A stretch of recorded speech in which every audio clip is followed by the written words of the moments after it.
Yeah, as I say, I do go back to the mental health thing. I do have this kind of concern with where the conversation's gone with mental health, that people that are actually long-term sufferers of mental health conditions are being put into the same basket as people that are just going through life events. Yeah, exactly. Moving house is a very stressful thing. It always has been, always will be. It's changed, it's difficult. That doesn't mean you need to go to the doctor and get medicated.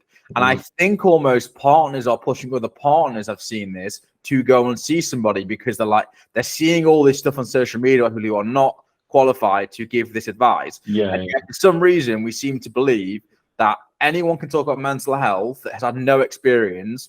Well, you wouldn't just listen to somebody on YouTube or on social media, more likely, talking about how to beat cancer. You know what I mean? Or whatever it is that you guys do day to day, or how to perform heart surgery. Like, you wouldn't, because a specialist does that. But for some reason, we think that everyone with a brain can talk about mental health and can advise and tell you. And it's like, you need to be really careful as to who you're talking to.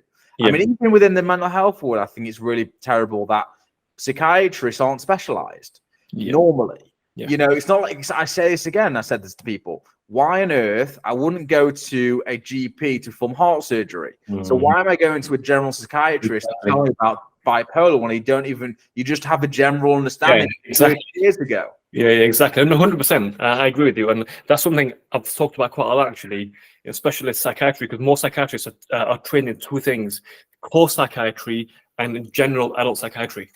You know, a lot of them, because what you're talking about there, bipolar, is an affective disorder. So affective disorders are to do with the mood. So you've got affective disorders, which need, then, you know, you've got various therapies.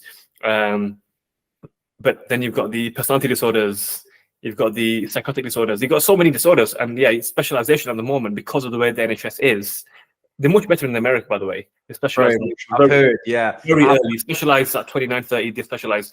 Here, you can still be in your 30s and still be training very broadly because it's service provision because of the population that we have here.